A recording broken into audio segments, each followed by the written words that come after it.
Good day everyone. I am Renalyn Dureza and I will be discussing about zeroing in on a topic. But before we proceed to our main topic, let us first understand what is the difference between the subject and the topic.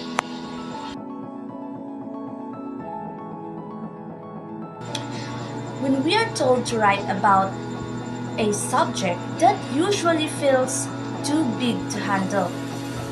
Say for instance, the subject is about college life. It could mean numbers of different things. Classes, friends, exams, professors, dorm living, some money, and etc. So if you write your whole college life experiences, that would sound vague because your subject is too wide. That is why you need to narrow it into a topic, because topic is more specific, clear, and easier to develop into an essay. For example, instead of writing your whole college life experience, you can just make it more specific or focus instead into a single point. Like writing about your college life struggles financially, and your paper must focus mainly about that chosen topic. In this way, your paper would not sound vague, but instead it would be more easier to understand because it is specific and clear. And now, let's proceed into what is zeroing in on a topic. So, zeroing in on a topic means focusing intently on a particular aspect, detail, or element within a broader subject. Zeroing in on a topic means focusing all your attention and effort into a specific subject to understand it precisely or find a solution.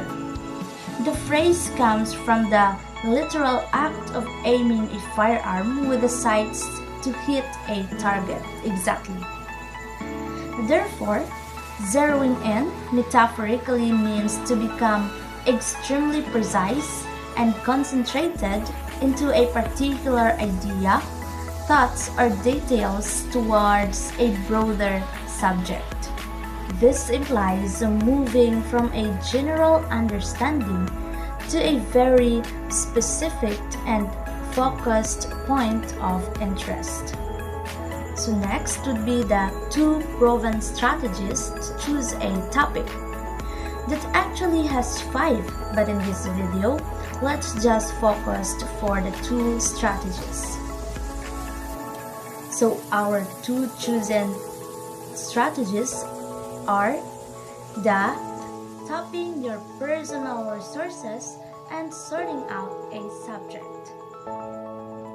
So first we have topping your personal resources.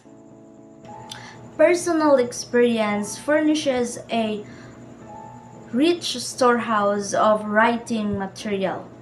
All those experiences create beliefs or feelings or expose to facts that provide suitable writing topics. This means using your experience as a source of topic. Your memories, for example, family gatherings, school activities, movies, plays, parties, TV programs, dates, and etc. are a rich source of writing material. These experiences create beliefs, feelings, or expose you to the fact that can be developed into a suitable writing topics. As a college student, we experience things every day that could become an essay topic.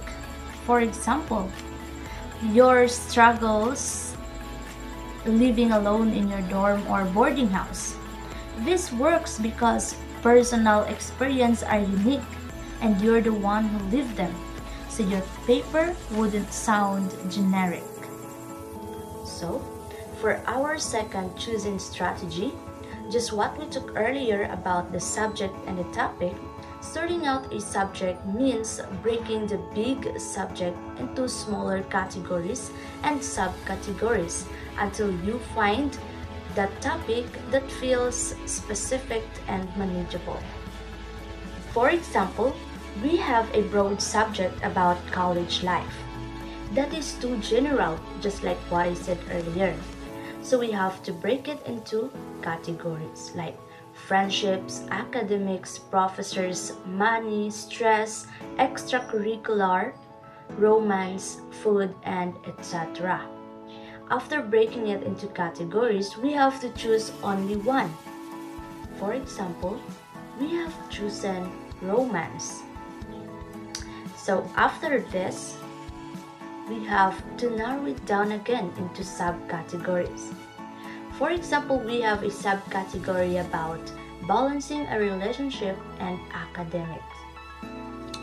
Therefore, on your paper, you have to focus mainly about your chosen category and subcategory, which is romance, about balancing your relationship and academic.